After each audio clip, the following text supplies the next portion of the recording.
গেল মৌসুমে দেশে পেঁয়াজের উৎপাদন হয়েছে পর্যাপ্ত, তারপরও মাঝে পেঁয়াজের দাম কিছুটা বাড়ায় প্রতিবেশী দেশ থেকেও কিছু আমদানি হয়েছে। ফলে পেঁয়াজের বাজার অনেকটাই স্থিতিশীল।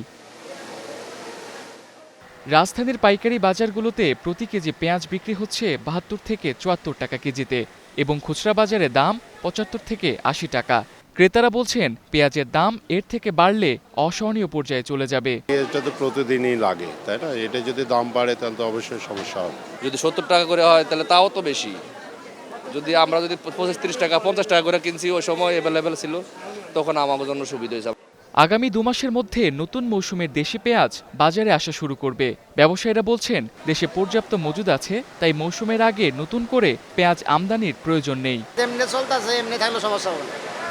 যখন গেটে শেষ হয়ে যাবে তখন আমদানি বাইরে থেকে দরকার, কিন্তু আমাদের বাংলাদেশের মালই তো আছে, প্রচুর আছে, তাহলে তো বাইরে মালের দরকার না। পেজ নতুন আওয়ার পেজ আওয়ার আগে ইনশাল্লাহ আশা করা যায় পেজ শর্ট হবে না।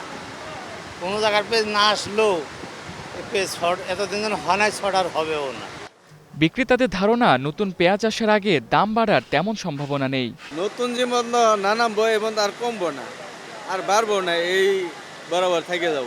৩ মাস পরে নতুন পেঁয়াজ, আর নতুন পেঁয়াজ যদি কৃষকে বেশি আবাদ করে তাহলে দাম কমবে, আর যদি আবাদ কম করে তাহলে দাম কমবে না।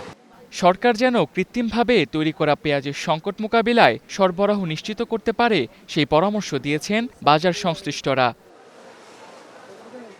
Tamsid Ahmed, star news, Dhaka.